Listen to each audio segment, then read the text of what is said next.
సమయం వచ్చినప్పుడు నేను ఆయనకి అన్ని విషయాలు చెప్తాను. అప్పటి వరకు మీరు ఏమీ తెలియనట్టుంటాను. ప్రామిస్. మళ్ళీ థ్యాంక్స్ అండి. ఎందుకండి ఇన్ని థ్యాంక్స్లు? మీరు మంచివారు, మీకు మంచే జరుగుతుంది. జరగాల్సిన మంచి నాకెప్పుడో జరిగిపోయింది. జరగాల్సిన వాళ్ళకి జరగాలి. అంటే తనకేనా? అవునండి, తన జీవితం బాగుండాలి. మీరున్నారుగా, తప్పకుండా బాగుంటుంది. దేవుడు మీకు తోడుంటాడు.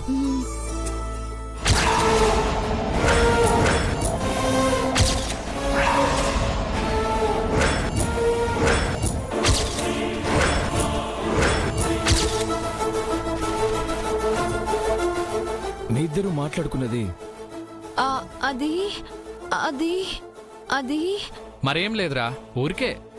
ఊరికే అంటే ఆ,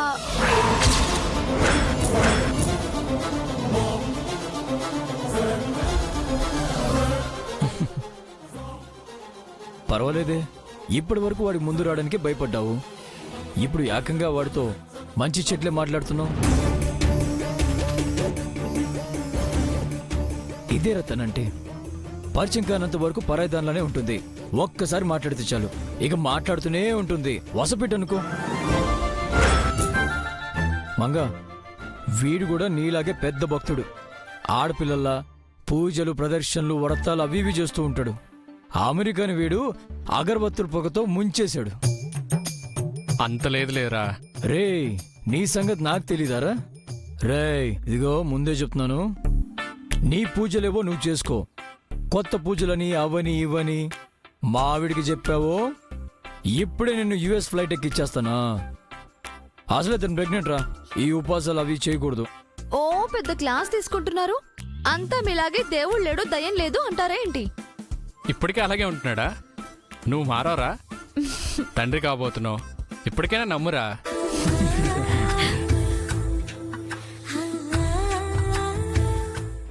వాట్? ఏంటి మీరనేది? అవునమ్మా, వాడు మమ్మల్ని గుర్తుపట్టకుండా మేమిద్దరం ఫేస్ ప్యాక్ వేసుకుని మేనేజ్ చేశాము. కానీ మంగ ఏ ముసుగు లేకుండా వాడి ముందుకొచ్చింది. వాడు మంగను చూసి కూడా మునిపెన్నడూ చూడనట్టు పలకరించాడు. నిన్న ఏమీ జరగనట్టు ఇవాళ కొత్తగా పరిచయమైనట్టు ప్రవర్తించాడు. ఆ, మాకంతా అయోమయంగా అనిపించింది. సునామీ వస్తుందేమో భయపడ్డాం. చిన్న కూడా రాలేదు. అంతా ప్రశాంతంగా గడిచిపోయింది. భోంచేసేటప్పుడు మమ్మల్ని గమనించాడు. పెళ్లి ఎలా జరిగిందని జైని అడిగాడు. జై జరిగిందంతా కథగా చెప్పుకొచ్చాడు. వాడెందుకు అలా చేశాడు మాకిప్పటికీ అర్థం కావట్లేదమ్మా. నాకు అర్థమైంది. ఎలాగైనా నన్ను పెళ్లి చేసుకోవాలని వాడు తెలివితేటలు చూపిస్తున్నాడు. అదేలాగమ్మా? ఏముంది, వాడు మిమ్మల్ని గుర్తుపట్టుంటే, గొడవ చేసుంటే జైకి నిజాలన్నీ తెలిసిపోయేవి. అప్పుడు జై వాడి పెళ్లి ఆపేస్తాడు కదా. అవునమ్మా, నువ్వు బతుకున్నావని తెలిస్తే జై ఊరుకుంటాడా? అస్సలు ఊరుకోడు. అందుకే వాడు సైలెంట్ గా ఉన్నాడు. గెస్ట్ హౌస్ లో కూడా నాతో పిచ్చి పిచ్చిగా మాట్లాడాడు. నాతో ప్రేమలో పడ్డానని, నా క్యారెక్టర్ ఎలా ఉన్నా పెళ్లి చేసుకుంటాను అని ఫిక్స్ అయినట్టు చెప్పాడు. అయ్యో, వాడు పెద్ద ప్రమాదంలో ఉన్నాడు కదమ్మా. ప్రమాదం వాడు కాదు, వాడికే నేను ప్రమాదం. మాటలతో చెప్పి చూశాను, వినలేదు. పెళ్లి కావాలట. వాడికి చావుని రప్పిస్తాను. మంగతో పాటు వాణ్ణి చంపేస్తాను. చావడానికే వాడు ఇండియాకొచ్చాడు. ఈ నిత్య అంటే ఏంటో వాడికి తెలిసేలా చేస్తాను. ఇదేం గొడవ చంద్రిక? మాట్లాడితే చంపేస్తానంటుంది. మరో మాట రాదా? దానికి అదొక్కటే తెలుసు మరి. ఈ మర్డర్ వల్ల మన చేతికేం మట్టి అంటది కదా. అమ్ము, మనల్ని ఇరికించదు కదా. అది ఇరికిస్తే ఇరుక్కుంటామా ఏంటి? అంత దద్దమ్మలెవరూ లేరిక్కడ. అవునులే, నువ్వు నిత్యని మించిందానివి కదా. ఏంటి? నీ ముందు నిత్య ఎంత అంటున్నాను. నిత్య మంగని చంపేస్తే నువ్వు నిత్యం చంపేస్తావు. ఈ కథలో మెయిన్ విలన్ నువ్వే కదా చంద్రిక. నేను విలన్ అయితే నువ్వు కమిడియన్ పద.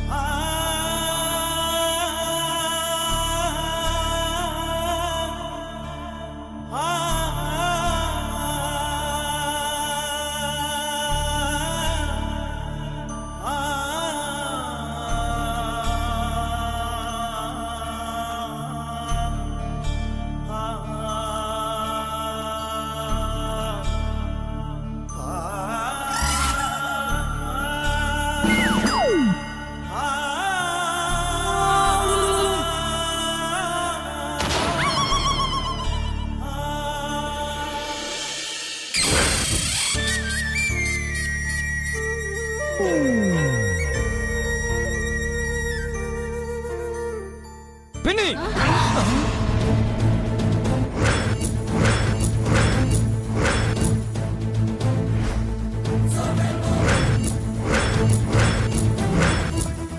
ఏంటి మీరు చేస్తున్న పని?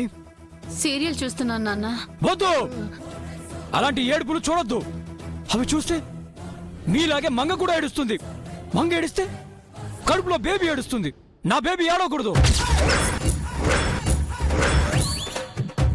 ఈడు మళ్ళీ మొదలు పెట్టాడు చంద్రిక. ఛానల్ మార్చి ఏదైనా ఎంటర్టైన్మెంట్ ప్రోగ్రామ్ పెట్టండి.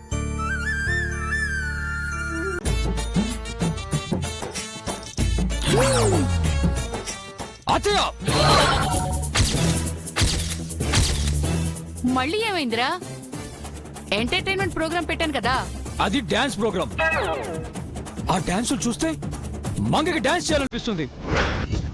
మంగ డాన్స్ చేస్తే కడుపులో బేబీ డిస్టర్బ్ అవుతుంది.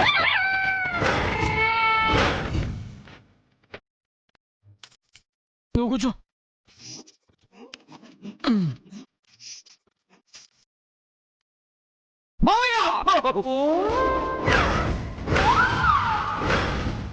మళ్ళీ ఏమైంది అల్లుడు? ఛానల్ మార్చావుగా? ఏం ఛానల్ పెట్టారు చూడండి. ఆ జంతువుల్ని వాటి అరుపుల్ని వింటే ఆ కడుపులో బేబీ కంగారు పడదా? తను లోపల భయపడితే ధైర్యం చెప్పడానికి ఎవరున్నారు?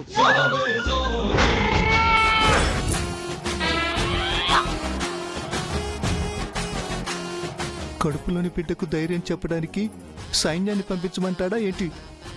వీడు ఓవర్ యాక్షన్. ఏదైనా ఆహ్లాదంగా, ఆనందంగా, ప్రశాంతంగా ఉండే ఛానల్స్ పెట్టండి. ఏది చూసినా నాకేం కాదండి.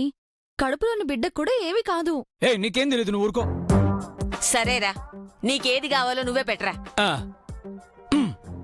ఇది దిగ్గా.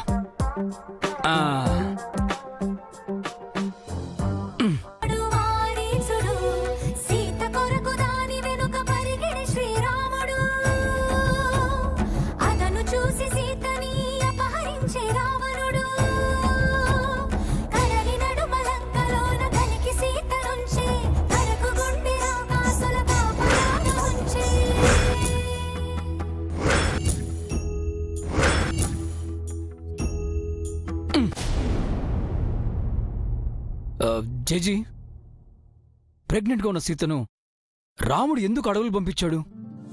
రాముడు పితృవాక్య పరిపాలకుడు, ప్రజావాక్య పాలకుడు. కాబట్టి తండ్రి చెప్పాడని రాజ్యాన్ని వదిలి అడవికి వెళ్ళాడు. ప్రజలేదో అన్నారని ప్రాణ సమానమైన భార్యని వదిలేశాడు. అందుకే ఆయన దేవుడయ్యాడు. ఆయన దేవుడు అనిపించుకోవడం కోసం కట్టుకున్న భార్యని కష్టాలు పాలు చేస్తాడు జీజీ. కష్టాలు పడింది సీతమ్మ మాత్రమే కాదురా, రామయ్య కూడా. ఆయన దేహం అయోధ్యలో ఉన్నా ప్రాణం మాత్రం అడవిలో ఉన్న సీతమ్మ దగ్గరే ఉంది. సీతమ్మని తలుచుకుని రాముడు అలమటించిన క్షణం లేదు. రామయ్య దూరమైనప్పటినుంచి సీతమ్మ చెయ్యని త్యాగం లేదు. మనసా వాచా కర్మణ వాళ్ళెప్పుడూ విడిగా లేరు. అందుకే వాళ్ళు ఆదర్శ దంపతులయ్యారు. ఏవో జేజీ, నాకెందుకు అది మంచిది కాదనిపిస్తుంది. మంచి చెళ్ళు మన మనుషుల కంటే దేవుళ్ళకే ఎక్కువ తెలుసు నాన్న. కాసేపు రాముడి సంగతి పక్కన పెట్టండి. ఆ స్థానంలో మీరుంటే ఏం చేసేవారు?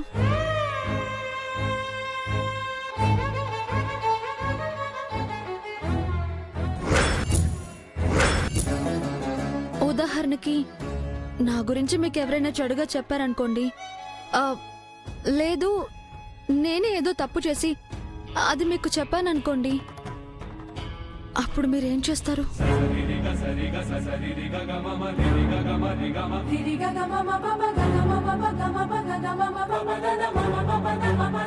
చంద్రిక, కొంపదీసి నిత్య బతుకున్న విషయం జైకి చెప్పేస్తుందా ఏంటి? చెప్పినా చెప్తుంది. చెప్పడానికి ఇది లీడేమో.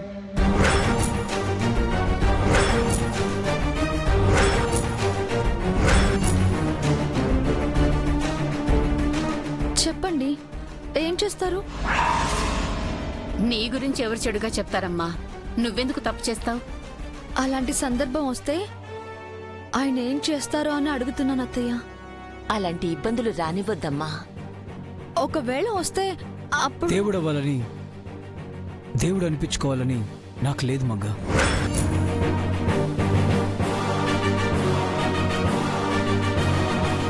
అప్పుడు పరిస్థితి వల్ల, కట్టుబాటు వల్ల, తన సొంత సిద్ధాంతాల వల్ల రాముడు అలా చేసుండొచ్చు, లేదా ఆ యుగపు నీతో అవతార ధర్మమో అయ్యుండొచ్చు.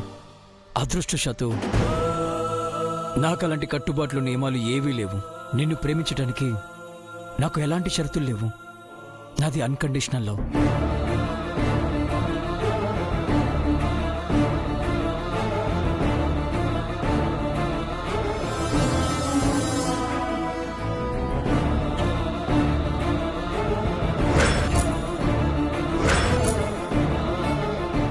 నేను దేవుణ్ణో గొప్పవాణ్ణో కాదు, నీ భర్తని. నీకు మంచి భర్తనవ్వాలని, నీతో మంచి భర్త అనిపించుకోవాలనుంది. ప్రపంచం మొత్తం వేలెత్తి చూపినా వెలేసినా నీ వెన్నంటి ఉండేవాడే నిజమైన స్నేహితుడు అంటాడు. నేను నీకు అలాంటి నిజమైన స్నేహితుల్లా ఉండాలనుకుంటున్నాను.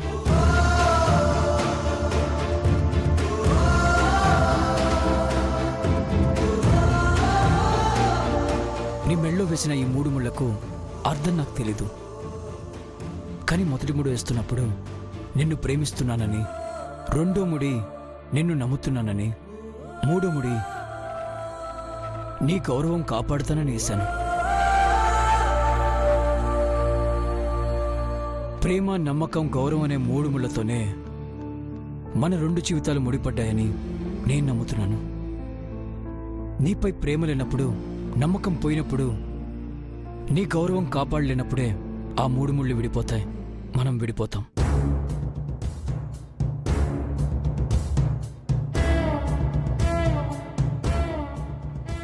నీ గురించి గిట్టని వాళ్ళు ఎవరైనా నీ గురించి చెడుగా చెప్పొచ్చు, కానీ నిన్ను నేను అర్థం చేసుకున్నదే నిజం.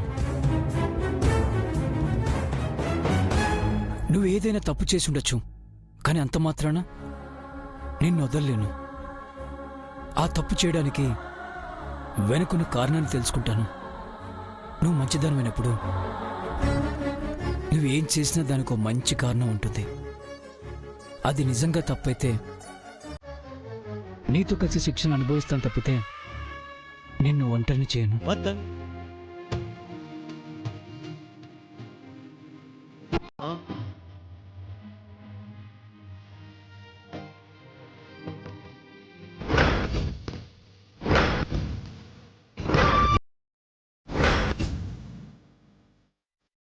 చూడు మంగ, నిన్ను కన్న వాళ్ళకి నీపై హక్కు ఉంటుంది.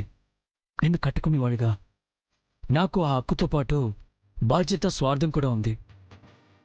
నిన్ను బాగా చూసుకోవాలన్న బాధ్యత, నాకేమైపోయినా పర్వాలేదు, నువ్వే బాగుండాలన్న స్వార్థం. ఎందుకంటే ఈ ప్రపంచంలో అందరికంటే, నాకంటే కూడా నువ్వే ముఖ్యం నాకు. నువ్వు తప్ప ఈ తప్పులు, మంచి చెళ్ళు ఏవి అక్కర్లేదు నాకు. చరిరిగోతకు శ్రీకారం దంపతులే, గాయం ఏ ఒక్కరిదైనా కన్ను ఇద్దరివే, పగలు వేయిగా బ్రతుకే హాయిగా, కలకాలం ఇలవాలి మీరు పసుపు ఆత్మగతి సృష్టి అలవంచును కాలం ఆత్మగనే సృష్టికి. నన్ను ఇంతలా అర్థం చేసుకుని సపోర్ట్ చేస్తూ ప్రాణంలా ప్రేమిస్తున్న ఈయనకి నిజం చెప్పకుండా దాచిపెట్టి చాలా పెద్ద తప్పు చేస్తున్నాను. అలా అని అమ్మ చెప్పే వరకు నా నోటితో నిజం చెప్పలేను. నా పాపానికి ప్రాయశ్చిత్తం లేదు.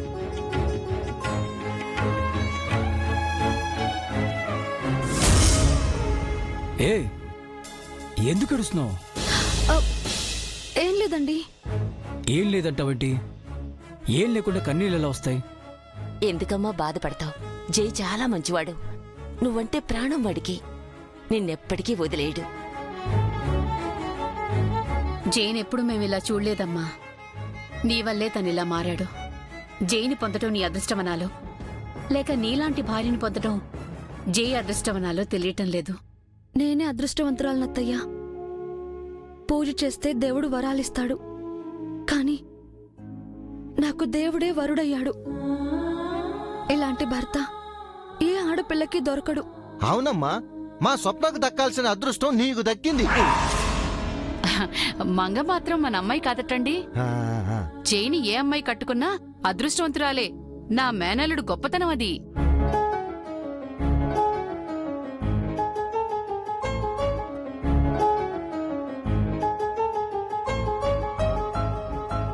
పదండి, భోజనానికి టైం అవుతోంది. పదమంగ. పదండి అత్తయ్య, ఈరోజు నేనే వడ్డిస్తాను. అమ్మో, నీతో పనిచేస్తే ఇంకేమైనా ఉందా? మీ ఆయన ఇల్లు పీకి పందిరేయుడు. పదండి. పదండి.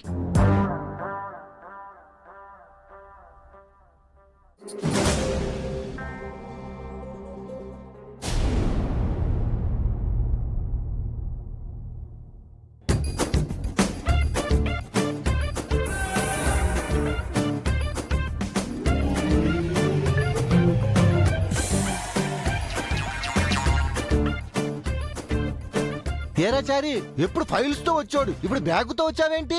కొంపదీసి నీ కొంప ఖాళీ చేసి మా కొంపలో తిష్ట వేయడానికి వచ్చావేమిట్రా? వాడు కొంప ఖాళీ చేశాడంటే కాపురం కూలిపోయిందా? 24 గంటలు ఈ కొంపలో పడి ఏడుస్తుంటే యవతి మాత్రం కాపురం చేస్తుంది, వెళ్ళిపోయి ఉంటుంది. బాగైంది బాగైంది వేదవకి. లేకపోతే ఎప్పుడు అక్కుపక్షలా ఏదో ఒకటి వాగేవాడు. ఇప్పుడు చూడు నోరు ఎలా పడిపోయిందో. నా నోరేమీ పడిపోలేదండి. మీరు గ్యాప్ ఇస్తే స్టార్ట్ చేద్దామని ఆగాను. అయినా పక్కవాడి కాపురం కూలిపోతే మీకెందుకండి అంత ఆనందం? ఆ శారీజ్ ఏమిటి అని. అంటే నీ పెళ్ళం ఫ్లైయా? ఆపండి, అపశకునం మాటలు మీరు. నోరిపితే చాలా అన్ని అపశకునం మాటలే. ఏమండోయ్, నేను నా కొంప ఖాళీ చేయలేదు, నా కాపురం కూలిపోలేదు. నా మీనాక్షి నాతోనే ఉందండి. మరి బ్యాగుతో ఎందుకు వచ్చావు? ఎందుకు వచ్చానా? సార్ రాత్రి ఫోన్ చేసి పొద్దునే ముంబై వెళ్దామంటే బ్యాగ్ తీసుకుని వచ్చానండి.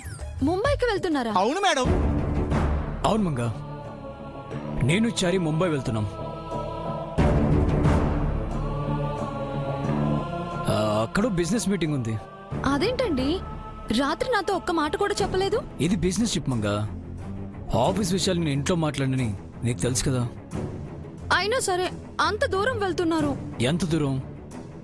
ముంబై వెళ్ళి రావడానికి వారం నెల రోజులు పడుతుందా? ఇక్కడ ఫ్లైట్ ఎక్కితే 1.5 అవర్లో అక్కడ ల్యాండ్ అవుతాను. 1 అవర్లో మళ్ళీ అక్కడ ఫ్లైట్ ఎక్కితే ఈవినింగ్ కల్లా ఇంట్లో ఉంటాను. జస్ట్ ఆఫీస్కి వెళ్ళి వచ్చినంత టైం పడుతుంది అంతే. ఇక్కడ ఎంత సమయం పడుతుందని కాదండి, ఏ విషయమైనా మీరు నాతో చెప్తారు కదా అని. పని తొందరలో మర్చిపోయి ఉంటాడులేమ్మా, బాధపడకు. వ్యాపారం అన్నాక ఇలాంటి ప్రయాణాలు సహజమేనమ్మా, ఫీల్ అవ్వకు. ఏమంగా ఫీల్ అవుతున్నావా? నీకు చెప్పకుండా వెళ్తున్నానని బాధపడుతున్నావా? నువ్వు అలా అప్సెట్ అవుతావని చెప్పలేదు. ఈ టైంలో నువ్వు అస్సలు స్ట్రెస్ అవ్వకూడదు. నేను వేరే ఊరు వెళ్తున్నానని, నీ దగ్గర లేనని నువ్వు ఎక్కువ ఫీల్ అవుతే ఆ భారం బేబీ పైన పడుతుంది. అది మంచిది కాదు. నేనెక్కడున్నా నా ప్రాణం నీ దగ్గరే ఉంటుంది. నేనేం చేసినా నీ గురించి ఆలోచిస్తాను. నువ్వు టెన్షన్ అవ్వకూడదు, హ్యాపీగా ఉండాలి. సరేనా? సరే, లేదంటే వద్దని చెప్పు, ముంబై వెళ్ళడం మానేస్తాను. అయ్యయ్యో, పని మానుకోమని ఎందుకు చెప్తానండి? మరి ఎందుకు దిగులు పడుతున్నావు?